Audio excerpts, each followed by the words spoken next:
From a construction hub where the Rideau Canal split off from the Ottawa River, Ottawa expanded between 1820 and 1840.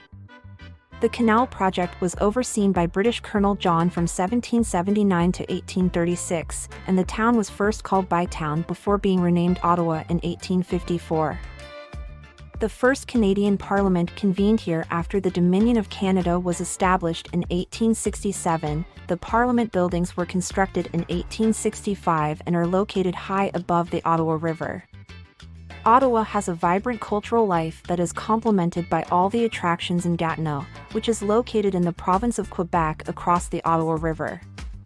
Universities, numerous research institutions, and globally renowned organizations like the National Gallery and the National Arts Centre, a venue for opera and concerts, have all contributed to this. Watch our list of 14 top-rated tourist attractions in Ottawa to find out why the nation's capital is one of the best places to visit in Canada. Number 14. Dows Lake Pavilion. The Dows Lake Pavilion is situated in a stunning area, jutting into and overlooking the lake. This establishment features a variety of dining options, including an outside patio that is particularly busy in the summer. The pavilion also overlooks the docks where paddle boats, canoes, kayaks, and bicycles can be rented. The lake is a well-liked spot for fishing as well. In the winter, you can hire sleds and skates, and the park holds Winterlude Festival events. During the Tulip Festival in the spring, it is decked with official tulip displays. Number 13. Byward Market. The Byward Market has been a vibrant part of Ottawa's bustling lower town to the north of the Rideau Canal since 1846. In addition to the food businesses in the main market hall, fruit, flower, and vegetable stalls line the streets during the summer. After being painstakingly renovated, the entire area surrounding the market has been transformed into a neighborhood featuring eateries and upscale shops. Number 12. Canadian Tulip Festival. The tulips that Queen Juliana of the Netherlands gave to Ottawa in appreciation for the city's hospitality during the Second World War blossom all across the city during the spring celebration, signaling the end of winter. The venue of general celebrations is Commissioners Park and the canal banks in particular.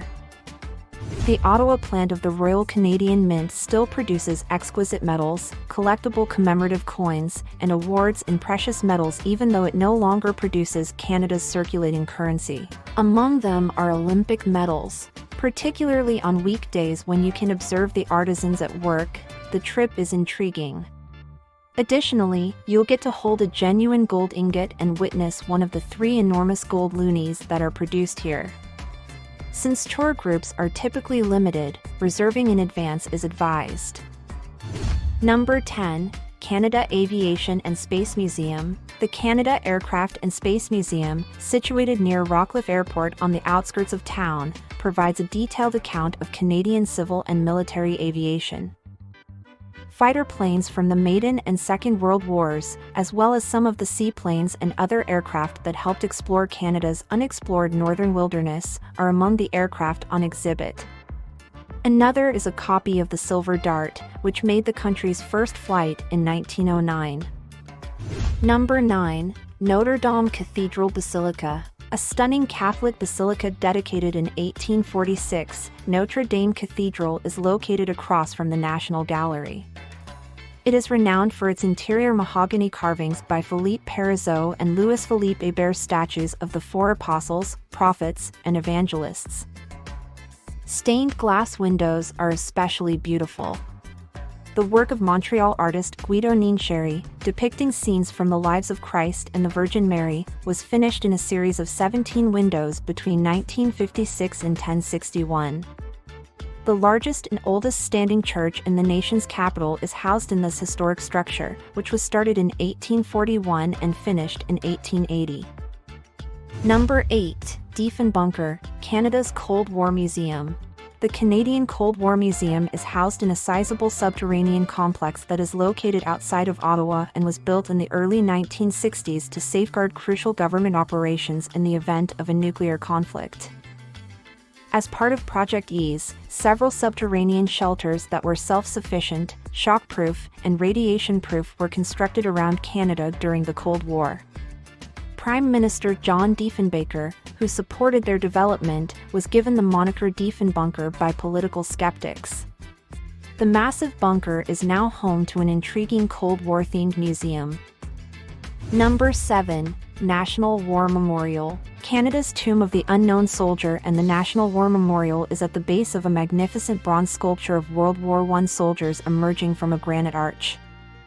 The years of conflicts in which the Canadian military has participated are listed around the base of the statue, also known as the Response.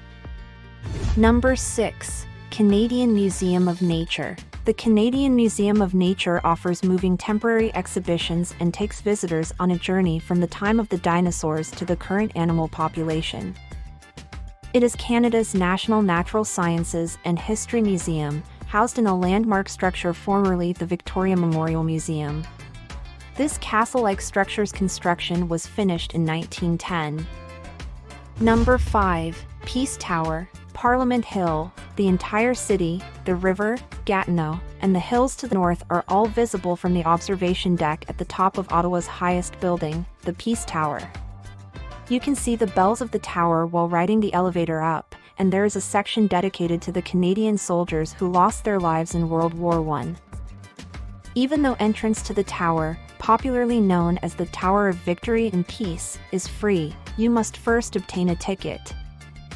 Number 4. National Gallery of Canada. The National Gallery of Canada, an ultra-modern building with prism-like glass towers that mimic the shapes of the surrounding Parliament buildings, was created by Moshe Safdie.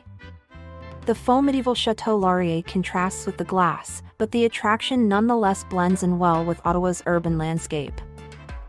One of the largest art museums in North America is home to galleries that showcase Indigenous art, examine European Impressionism, follow the evolution of Canadian art from religious works through the Group of Seven, and host temporary exhibitions. The Inuit art galleries are located on the lower level, next to the Great Hall's glass enclosure. It's free to enter this lovely gallery on Thursdays from 5 to 8 o'clock. Number 3. Canadian War Museum. The stunningly contemporary Canadian War Museum is situated next to the Ottawa River and chronicles Canada's military history. Everything from the conflict between the French and Iroquois people in the 16th century to Canada's role in the First and Second World Wars is covered in the exhibits. Some exhibits discuss the function of contemporary peacekeepers. The history of well-known historical occurrences, such as the War of 1812, from the Canadian perspective, will be very fascinating to U.S. tourists. The collection of military vehicles on display includes more than 50 tanks, jeeps, motorbikes, armored trucks, and even Hitler's limousine. Some of the exhibits are interactive. On the property are a cafe and a gift shop. Number 2. Rideau Canal. The Rideau Canal, which is 200 kilometers long but just 1.6 meters deep, links Kingston on Lake Ontario with Ottawa. Originally planned as a military route connecting Montreal and Lake Ontario, also known as the Rideau Waterway, it served this purpose during the War of 1812 against the United States. The canal and locks are a busy waterway in the summer. One of the many tour boats that ride the water here is the Rideau Canal, which is a fun place to visit. Even better, spend a lot of money on an overnight cruise down the canal. But as soon as it freezes over, the canal transforms into a recreational space for events and skating, which is one of the most popular winter activities in Ottawa. One of the impressive structures on the canal banks is Chateau Laurier. It was erected in 1912, despite having the appearance of a medieval castle, and is a perfect example of how major Canadian railroad firms added grand hotels all around the country. Number 1. Parliament Hill. On the 50-meter-high Parliament Hill, which overlooks the Ottawa River, the Parliament buildings are quite a striking sight in all their Victorian Gothic magnificence. The Parliamentary Library is a beautifully decorated octagon that was unaffected by the 1916 fire and is located at the back of the structure, across from the entrance. A guided tour of the enormous historic center block is available, and when the government is in session, anyone can attend a question period. In the summer, officers of the Canadian Mounted Police patrol the pleasant grassy area in front of the Parliament buildings. They appear quite dapper in their Mountie outfits, which consist of scarlet jackets, Stetsons, riding breeches, and knee boots. With its military band and pipers, the changing of the guard draws crowds on summer mornings. For a decent view, arrive at least 15 minutes before the ceremony, which starts at 9:50 a.m. Ottawa's two most popular free activities are tours of Parliament and the changing of the guard. The world is so much bigger than you think. Come with us as virtual travel all over the world. Learn about new cultures, tourist places, traditions, and languages. Subscribe, like and share to never miss a video.